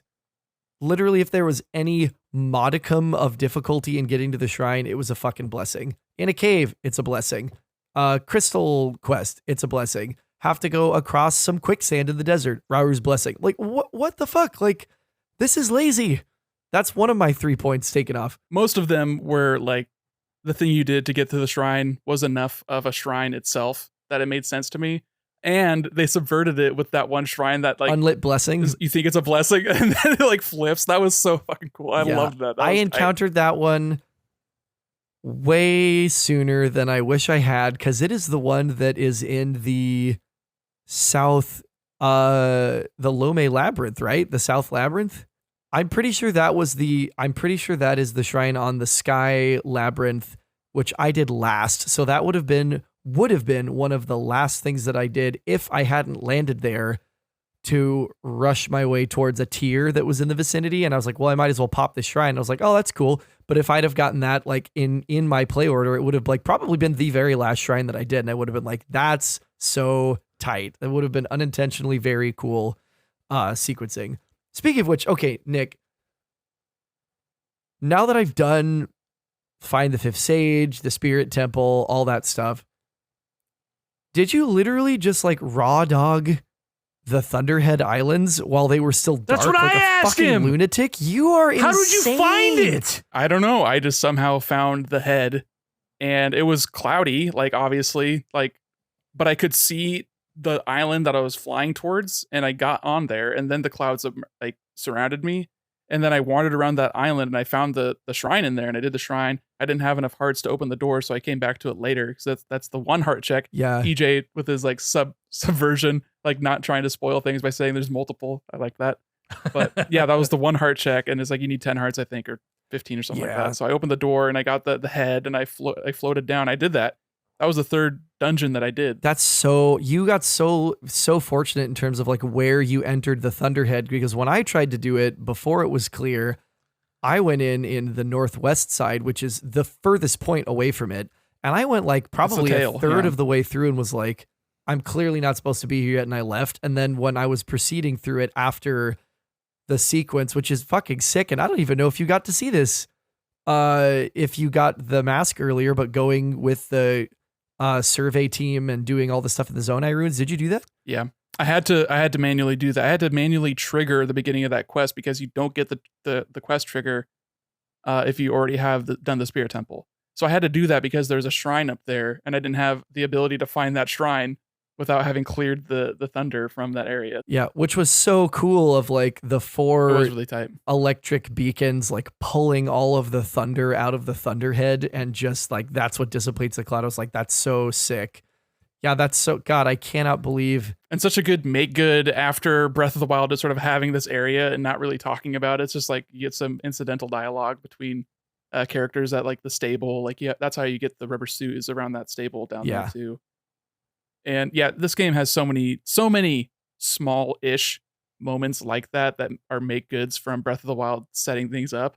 Like I can't remember what they called them, but the giant statues in Gerudo Valley, and there's the eighth one in the Highlands, and you can go in there by using an actual mirror shield and go inside, and that like you just get like a little doodad. But just like opening up a Gerudo Valley secret using a mirror shield is like such a hit you right in the feels. It's like such a straight up callback to Ocarina of Time. That's so interesting that's how you did that, because I always was just like, if I ultra hand this, I can angle this so much faster than if I wait for the sunlight. So I'm just like, I'm like the suburban dad with his fucking DirecTV antenna, like tilting it, trying to get like the right angle to get it to like point towards the little charger. Just so many moments like that are just small little callbacks and like make goods and like rewarding you for having experienced as much as you did in the first game. That just, I love when sequels do that, and it's the thing that sequels can do, so they should do that. Any parting thoughts? Anything that you haven't said that you'd like to say? Because after this podcast, guys, I never want to talk about this game again. The side quests are so good, and the people in this game have so much heart, and it really feels like a marked step towards rebuilding this land and giving these people homes and futures. And it feels like this Hyrule is like coming back, and that fucking rules. You finish each temple, and that race starts appearing at Lookout Landing and actively like training and collaborating with the Hylians on their efforts around the castle and in the monster control crew. And like, you're literally rebuilding the coalition of the 5 races in Hyrule through the course of like going out and being this emissary on behalf of the Hylians and helping them solve their problems in a time where like they're literally just fucked. Like all of them are fucked. If Link can't come and bail them out. And low key, if Zelda is the princess and if Link and Zelda are pretty obviously a romantic item, that would make him a marriage away from being the like king regent of Hyrule. which makes this almost like Joey called it a dueling royals plot between like the usurper king and the man who presumably will be king when he and Zelda stop living in sin and put a ring on it. He bought her a house. You gave her the house that you bought in the last game. It's so good, dude. It's so sweet. That's what makes the lack of a post game so much worse. You know, and as big as these games are, you earlier just rattle off the top of your head, how would you do a post game? Boom, boom, boom. Like you just threw it out there. It feels like it would not have been a terribly difficult thing to have achieved properly, especially given how many people complained about it in the last game, because this world feels like it's progressed in a meaningful way since Breath of the Wild, that like, you gonna leave us hanging for 6 years, or God forbid we get Breath of the Wild 3, like 3 Zelda games from now, right? Is this a 2034 affair? You know, where we gonna finally see what happens with Link and Zelda in this world? Like, come on, guys. That would be cool DLC, some post-game stuff of like building relations between the two kingdoms, like maybe the Goron or like their spring has gone dry, and so you've got to work with the Zora to create like an irrigation system or something. I don't know. Like there's so much cool stuff you could do, and call back to like the evil Zora when they were enemies in the early Zelda games, the ones that like shoot fucking fireballs at you, and like maybe they've invaded from their Zora from a different land and they're trying to like take their territory. Like there's so much potential for what they could do here. I'm almost talking myself into like keep the map. But I can't no. This map, I can't. I think my ideal DLC, even though it does maybe sort of skew towards the DLC true ending problem that people have with a lot of video games. I mean, this feels like such a good ending that it wouldn't be like another ending. It would just be Link and Zelda's wedding. Further past would be, well, no, that doesn't. I don't think that has to be shown. I think that is implied heavily enough that it feels like that is enough. I want a quest where you have to make a cake and get a certain sword to cut it because Zelda really loved her time in Gerudo Valley, but it has to be crafted, so you've got to go get these MacGuffins. Like, nothing is making me more flaccid than everything you're just saying right now. This is a weeb-ass game. I deserve my wedding side quest. What I want, personally, you can have that for your own hopes and dreams. My hope and dream for a DLC would be the end of the Blood Moon, and it is clearing out and killing everything once and for all. And you can play as Zelda, and you have the Sheikah Slate, so you have the exact same powers from Breath of the Wild, but in this game. And you could just play, you can switch between Link and Zelda freely. You know, she has the same exact like setup as far as armor slots and everything. So you have like new skins for all the different armors, like the Fierce Deity Zelda. I mean, just imagine how cool that would look. And you're just killing everything, and once it's gone, it's gone. And then you can like really just like wrap a neat bow around it and call it good. But I guess that would have to be implemented pretty carefully, because if you purchased said DLC and you did not, for example, like save enough of the different like upgrade materials to want to upgrade all the armor, you could lock yourself out of fully completing the game, which is something that I don't think that Nintendo would ever do. So I wonder about that. You'd have to create a system of like an exchange system of like 100 Boko horns for a silver bokoblin horn, or like 10 gets you a blue and 50 gets you a black and 100 gets you a silver or something, so you could like trade up all those useless like red bokoblin horns or base form Lizalfos talons or whatever. I think it would just be like a post-game option on the menu, like end of the Blood Moon, and then you just go in with like all of the gear that you have from the base game, and then you can grind out that more if you want. You can kill 100 Lionels for your post-game romp, if that so pleases you. Like I said, I don't have to like, you know, really thoroughly explain how it works. That's just my hope and dream. I think it'd be cool to play as Zelda, and I think it'd be cool to see her in the different outfits. And I think that people love dressing up Link. I think they would love dressing up Zelda as well. I have not stopped thinking about, since Chris said it, that the next Zelda game, I just want to return to Wind Waker. And if you want to make Breath of the Wild this sort of bones of these games, take me somewhere new. I'm done with this map. And as much as take me somewhere new, like Wind Waker. Well, pre-flooding of Hyrule, like a Wind Waker prequel, where you're exploring the entire kingdom before it's flooded, or with the cut content, which already got reworked into other games, so it wouldn't be like a really fresh take on it, but just like how it would have worked in that game. I would just love a return to Wind Waker style art. Bring sailing back and give me like a modern take on an open world game where you're in a boat a lot. Like do it justice, fix all those problems, and you want to really shake up the Zelda formula, like go back to that. Let's be done with this for now for the next decade, and give me a true Zelda pirate game. Okay, that's what I want to play. Yeah, and maybe let's not like whitewash Zelda at the very end and take away her interesting character traits. Agreed. Yeah. What a letdown. And Zelda has done that traditionally, you know. Zelda For sure, but is- Terra was so fucking cool, and then she wasn't. As soon as she realized that she was, you know, ancient princess reborn, she completely forgot how to be a competent person, and that is unfortunate. But Link has to save the princess, and if you have a competent princess, then she doesn't need saving. So, Skill issue. skill issue, like Chris getting fucking jackhammered by Ganon over and over. Badonked into the fucking rocks. I demoralized the fuck out of him. I took so many of those hits and just got right back up with one heart of damage, and he was like, Nani? And look, I'm not going to change the way I play this fucking game at the final boss, fam.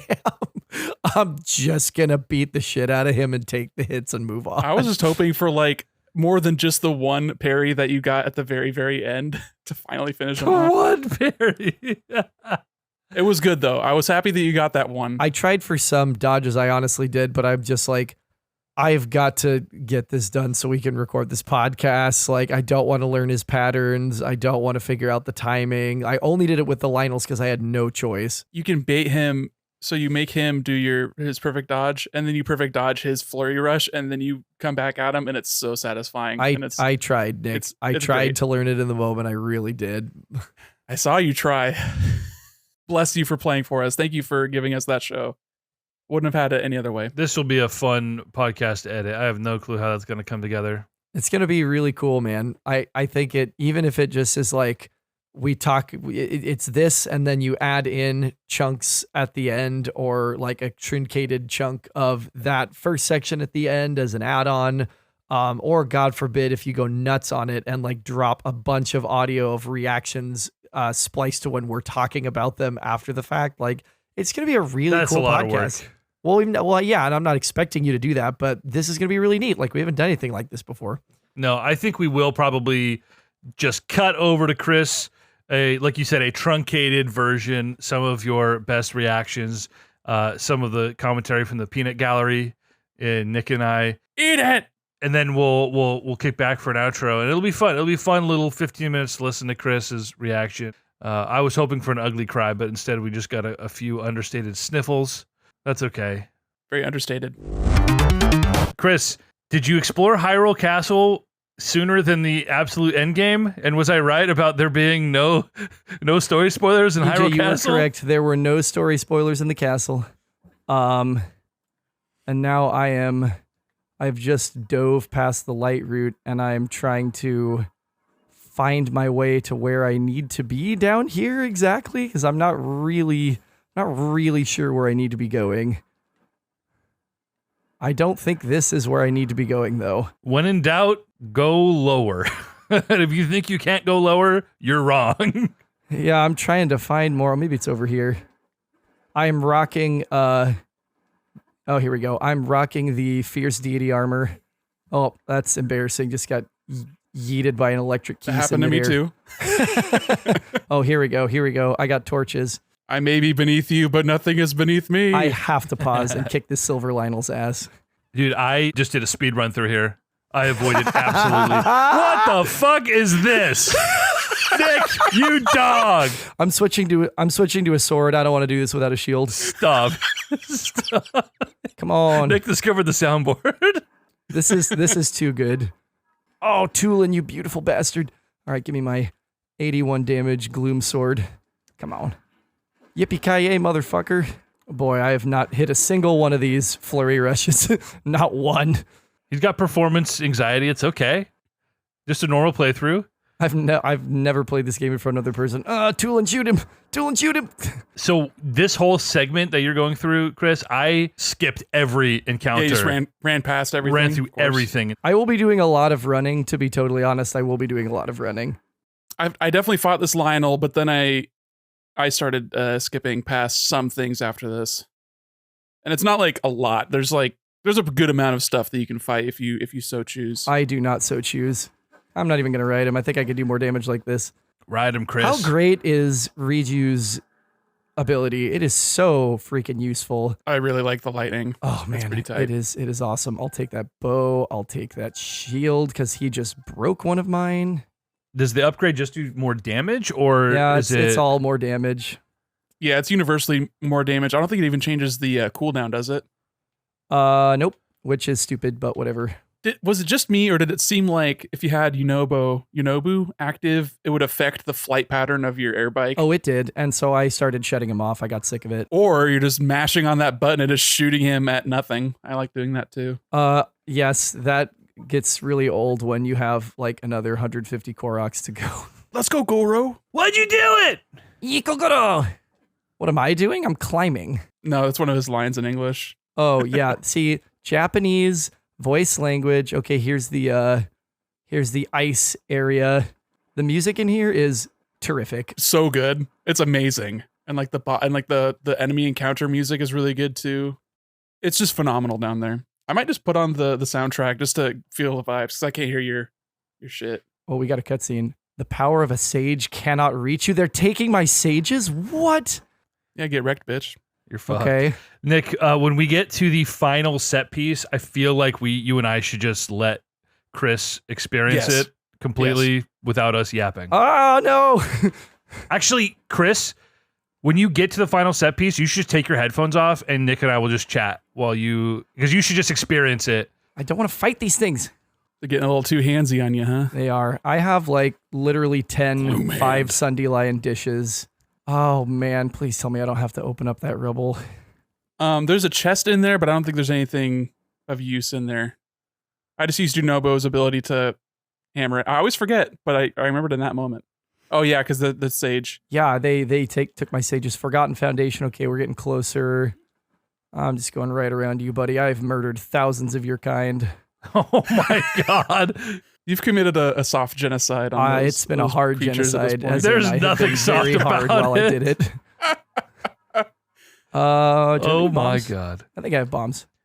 What are those? The silver horned? Silverhorn moblins. Yeah, I have. Yeah, bokoblins. And you know what's really interesting is I've murdered thousands of bokoblins with bokoblins on my sword. Here's the thing though. They all come back to life like every month, so it's not really genocide. every month. Ooh, this is the starting area. Hello. Okay, we must be getting close. All right, now I have to smash more things. That sucks, but I definitely took some photos down here because you'll see the other panels of the mural. Oh, that's cool. I've got What is this? The Awakening War? Imprisoning War? I have Sorry. 3 5-shot 32 damage Lionel bows. Okay, we're through the starting area, heading deeper. I have like 8 hearts gloomed out from just running and not giving a single shit. Yeah, you're good. You're gonna be fine. Yeah, I'm gonna kick it. I'm gonna whoop his ass. Chris, do me a favor and check the damage on your Gloom Sword. It's 81 right now. The club is. Interesting. Did the gloom weapons, are they supposed to get stronger? The Gloom bow that I was using was getting weaker. Oh, it's only the bow. It's only the Demon King's bow that has damage change based on hearts. Oh shit, this music's awesome. I have to turn it up higher. Oh man, this is some apocalyptic ass final anime battle shit, and you know we're diving. There's nothing better than being on like a tippy toppy sky island and then just diving right down through a hole into the depths. And it just Yeah, feels like like you Chris go explained it forever. as being better than sex.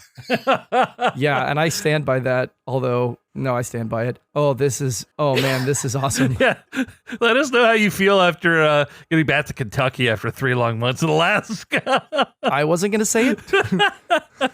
This is so sick. This music's, oh wow, this is one of the best tracks in the game. I think it might be time for me to switch to the Master Sword, boys. Oh, it goes deeper. Oh my God, EJ, you weren't kidding. Yeah, what's your? I didn't even check the coordinates. How deep are you? Minus 2,200 and counting. Deeper. 23, 24. Wait, what? We're going further than this? How can that even be? Yep, I definitely fell in a pit. I didn't know you could have a pit in a pit, but that's fine. Yeah, just land on the glowing thing. Come on. I thought I was supposed to go deeper. Oh, you will. Oh, you will. Don't worry. Oh, buddy. Oh, buddy. Oh, I'm not wasting the Master Sword on these scrubs. I have a small army of bokoblins and a boss bokoblin coming at me. Oh, but it's a cutscene. Oh, get headshotted. Ah, it's the sages. My boy Tulin. Coming in clutch. Yes. The power of anime and friendship. Yeah, Naruto. Tatakagoro. Sidon, such a Chad. God, I love him. Or like side piece. Riju, so chill. She's like it's the first time. Oh, this is so sick. Oh man, this is awesome.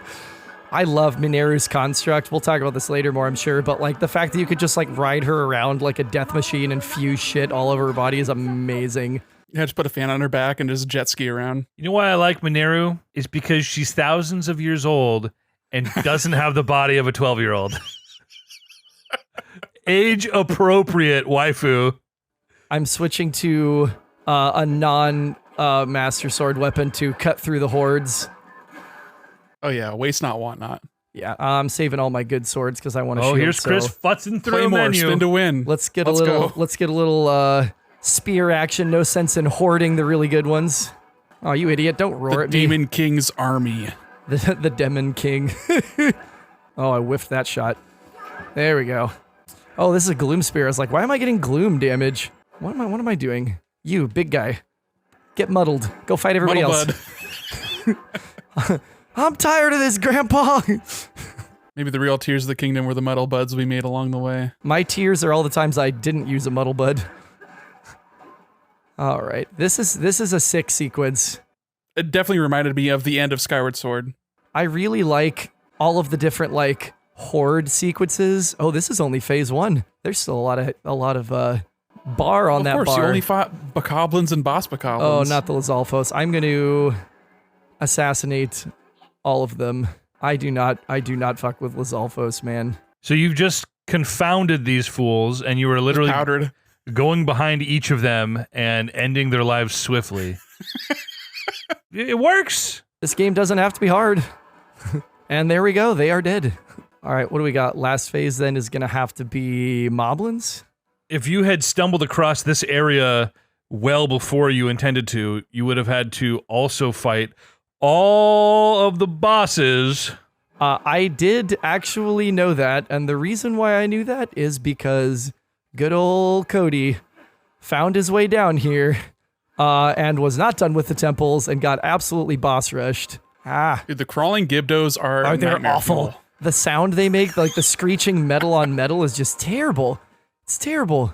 All right, I'm popping a Sunday Lion. The song for this fight goes pretty hard too. Yeah, it's sick so far. I'm listening to the soundtrack as you're playing just to... Nick, I love that for you. I had to.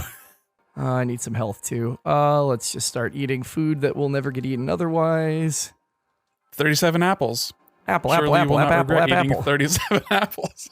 This is kind of a boner because I can't use any of their sage abilities. Oh, can I? Oh, I can. Damn it, that would have been so much easier. Okay, now we got Moblins. We got jackals in the courtyard. Hoorah. Thank you, Nick. It's like, will no one say hoorah? I'm bored. not let I'm you bored down. of this. Oh, let's see. Oh, I got tons of arrows left. You do some Korok leaves and just blow them off the pit. Oh, man. Yunobo's strong when he's powered up. Obviously, I have all of the Sage's wills. All right, I've killed the Demon King's army. Now what? Oh, we're going further. Oh. Oh, that's Colgera. Oh, that is not Kalactos, which I really wish was Kalactos. Am I getting a boss rush anyway?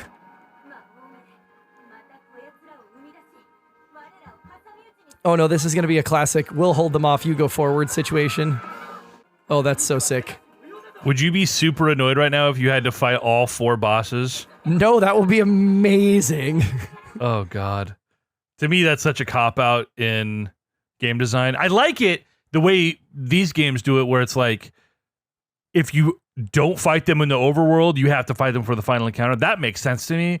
But like doing the Mega Man thing, you know, where it's like, all right, fight them all now. It's like, okay, you couldn't come up with anything better than that. It's a classic. The party stays behind while the protag goes forward. This is anime. This is anime. This is why I switched my language to Japanese. I wonder what this final confrontation will be like. Assuming it is, in fact, the final confrontation. I feel like I have 3. Oh, no, you still got like 30 hours left. 3 spaces in the compendium where bosses go that are not filled yet. And 1 material. That's weird. Oh, I bet it's that new pumpkin that what's his name is making in Hatano Village, Nintendo. probably. Yeah. Oh, this is cool. New pumpkin just dropped. Well, when I said we are going to be here for 5 hours, I probably wasn't kidding. It's probably phases. Ganondorf Mummy's voice actor in Japanese is so good. I'm going to beat this guy's ass. Terrifying design. Oh, it's so good. He's talking classic anime villain shit right now, too. Oh, there's the eyes. Oh, I hate the eyes. Is this the scariest thing that they have ever shown in a Zelda game? Is Absolutely. just crippled, deformed Ganon bent back, his eyes open. Ganondorf, excuse me. I was really scared of Goma when I was a kid. You were a kid. I know, but it was like a spider that just like is in the shadows on the ceiling and it drops down on you. Oh, no. He's back. Sorry, please just Daddy Dorf is enjoy back. this. Yeah, please feel free to take off your headset and not listen to us at all. You can continue to commentate as you like, but if you want us out, just please do that. I may just bathe this in. And Yeah, do it, well, man. but then I'm going to give you a ton of crosstalk and We'll be mindful. Yeah, you just do your thing. all right. Yo. The menace unleashed. Oh, let's do this. This is so epic. Like, holy shit. They really built a story that is as expansive and epic as its overworld, which is such a switch from Breath of the Wild. Don't, All right, don't, homie. don't. Get ready to get wrecked. Oh, yes. Just pulling the Master Sword out like an absolute boss. But first, take a picture. And I'm going to get hit for sure. Oh, man. Yeah, I am absolutely melting his health bar. Clearly a multi-phase fight. Oh, what? He parry rushed me? Yeah, not a difficult boss fight. Oh, by get any means, but headshotted. So cinematic and the vibes. Man, do I look like I give a rat's ass at you doing 2 Gloom Hearts of damage at a time? I am fierce deitied out, baby. When you're coming into it as OP as Chris, when you've collected literally everything in the game, I mean, I did that too. you don't necessarily want, No. you know, like, it's about the So set hard. piece. There we go. All right, get Yeah. fucked. First phase down. Yes. That was incredibly easy, but he's still base form. I would love for Chris to just like one death, right? Like pull out the fairy, just one Oh, death. I classic. just want him to. I'm not even at 100% of my power line. I love it. Come on, baby. What do you got? I just have one question for you, Ganondorf, and that is, does the carpet match the drapes? Just watch. This is some demise-ass watch. demise looking boss. I wish they would have just Right here. linked it in. Oh, what is health? What the fuck is health bar goes off the screen? What? I lost my mind with that, dude. It just blows through the fucking stage So right, fucking dude. funny, bro. That's actually stage left, EJ. Okay, that was Fuck, you're okay. right. The health bar going past the health bar boundaries was too good. But first, let me take a Oh, picture. he got shadow clones. Oh, we got sages though. Boy, I am really brute forcing this fight. Just no fox given whatsoever. Let's have a little meat skewer, take a little break. Bro, I had 400 fairies and an unbreakable master sword. I literally didn't heal once. Talk I've about not brute dodged a forcing. single one of these attacks and have blocked very few of them. Just face tanking all these fucking Ganondorf hits. Look at him just laying on the ground. Every time I try and fire arrows at him, he perfectly ducks them. That is so frustrating. Damn. Okay, the fact that he can perfect dodge me is so demoralizing. Oh, but you're gonna dodge into a wall, motherfucker. I need more boulders. Yeah, whenever Ganondorf would perfect dodge me, I would wait for him to do his return, and then I would perfect dodge that, and then it's just so free. EJ, at this point, I was standing and shouting, "Eat he's it." absorbing his shadow clones. Oh shit. Dude, I love how into it you get when you're just chilling by yourself. Because I knew as soon as I saw Zelda do it, I was like, okay, I know what's going to happen then. Right. It's certainly not a surprise. No. Oh, he did not just hit me with the Matrix. Come on. Oh, man. I was like, no, don't make me wait. Eat it. Eat it. Oh, I think he's firing shadow clones at me. Dodge it, Chris, you piece of shit. Chris, get good. Failure. What a skill issue. Oh, he's just getting domed right now, dude. Yeah. Yeah, it's pretty pathetic. A pathetic display. Oh, man, the sages got their asses kicked. I'm just fighting over Yonobu's prone body right now. I guess this is still phase 2, I guess. I should be able to do that Come on. Damn it. Don't make me actually parry. Just do it. Okay. This isn't working. I'm going to have to actually dodge. I'm bad at dodging. Man, Chris talks a big game, and the first time he has to get up here in front of the class and show his work, he is just fumbling the bag. It takes him like 30 Lionels to figure out how to dodge them. I'll do it. I know Chris won't listen back to the podcast, so we need to make sure we talk shit directly to his face when he's back this music with is us. freaking fantastic. Like, unbelievably cool. Oh, what Immaculate the fuck? vibes. There it is. He finally got a goddamn parry, and that's how he gets the kill. So He I'm proud of absolutely him. destroyed one of my hearts. Just completely destroyed it. That's wild. He learned. Took him there. Here we go. Eat it! Eat it! Eat it! I will not. Does Chris know yet? I don't know if he knows. Does Chris know? What? Here it is. No, he's gonna eat it. Holy shit, is he gonna turn into a fucking dragon?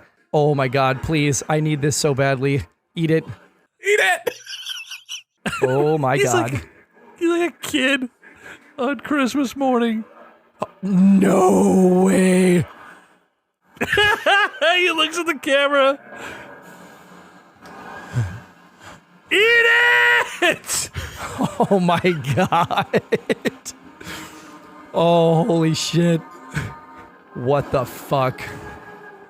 Oh, that loading screen's a boner. That's a real boner killer. Wow. That is a long one.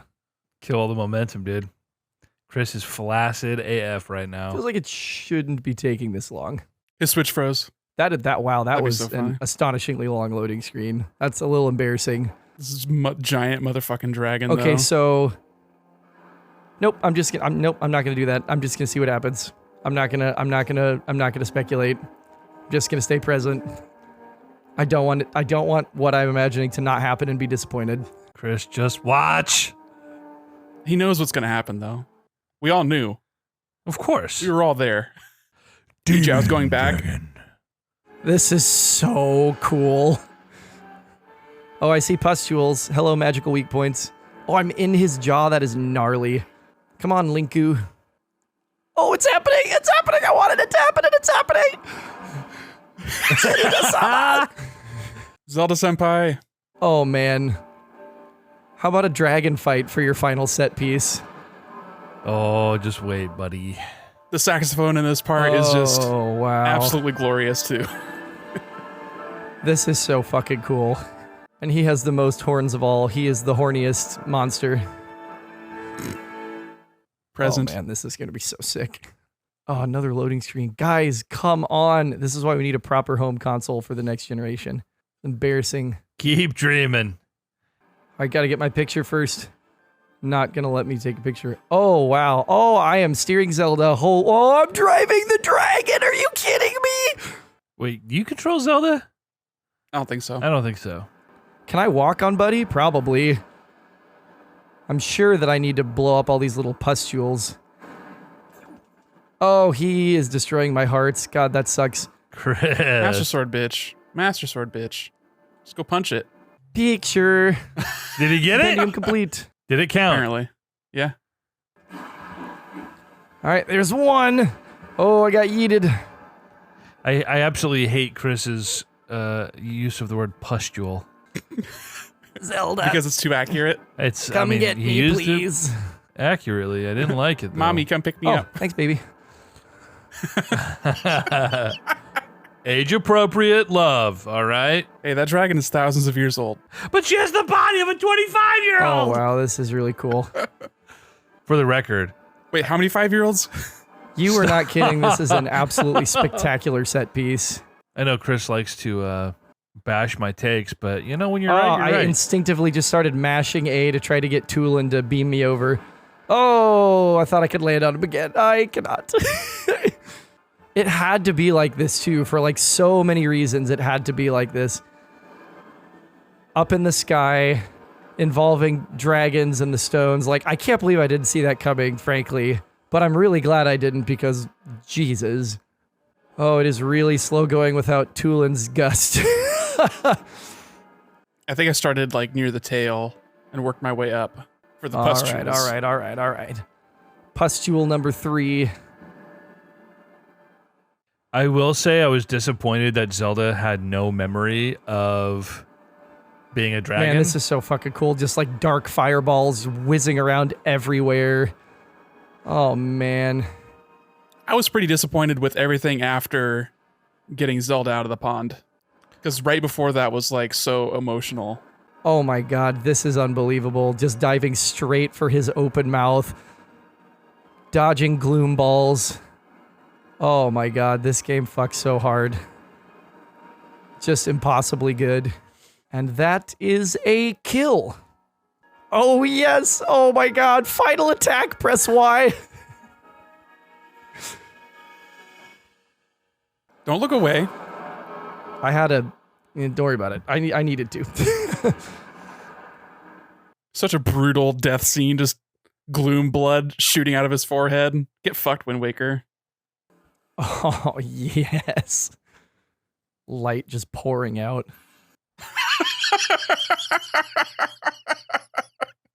Oh my god. It's just like Oppenheimer. I mean, kind of. In before Tears of the Kingdom beat Oppenheimer to dropping the bomb, destroy Ganondorf. Complete. All right, now we'll get our hand-wavy Resurrection of Zelda.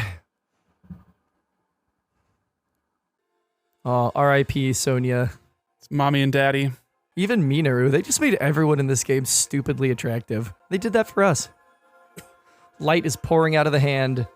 It seems Raru's final act will be to restore Zelda. Oh, is that Triforce tattoo? Oh, my sick tattoos are gone. So is the hand. Link's like, yes, I don't have to go lefty anymore. But he is a lefty. Hate this erasure. And there goes Rauru and Sonia's memory. Time to get the girl, Link. There's Zelda. Run to her, Link. It's gonna make me dive. Yep. I love it, though. Oh, I have chills. Damn it, this is cool. Oh, Zelda's lullaby. Are you kidding me? You're gonna make me cry. It is seriously way too effective. Yep. It's super effective. Cheap shot, but earned. It's incredibly earned. They deploy the old music in this game so selectively, and it's so good when they do. If this were realistic, it would be a thunderstorm when he was carrying her out of the lake, and he would have to unequip the Master Sword. I just undercut my own emotional moment there. It's okay. People make jokes while they're feeling emotional trauma and stress. Oh, there's Fee one more time. Oh my god. Okay. Oh, Dude, I love the Breath of the Wild musical tease at the beginning of the staff credits theme. I appreciate that you're there to catch that because it's just been so long since I played that game, and I know you listen to that track on repeat. It reminds me of the skydiving music more, but that's only because I'm just so close to that at this moment. Yeah, that was an incredibly emotional last sequence, and ending on that. What a fantastic final line! Like, Link, I'm finally home, or I'm home. And it's spelled like with the Japanese language, you know, like I study Japanese, I'm fucking weeb, I watch anime, like ending on literally like Link Tadaima, which is what you say to a loved one when you are returning to your home. That absolutely that got me real good. Wrecked. I am a little wrecked, and I'm also just like, I did so much more in this game than I did in Breath of the Wild, and I did it so much faster. It's just like this humongous release of like, God, I just did this huge thing. I'm about to skip these credits though. Guess what? Another cutscene that's not as emotionally impactful. That's cool. I'm worn out. Is this pre-rendered? This looks way better than the Switch normally does. Aw, just going on a hike with friends. Now, who's going to be the new Sage of Spirit? This Minaru seems to be disappearing. They probably won't answer it, but it'd be cool if they did. Give it to Pura. Oh my god. DLC? Oh, there's some nonverbal communication going on between the sages.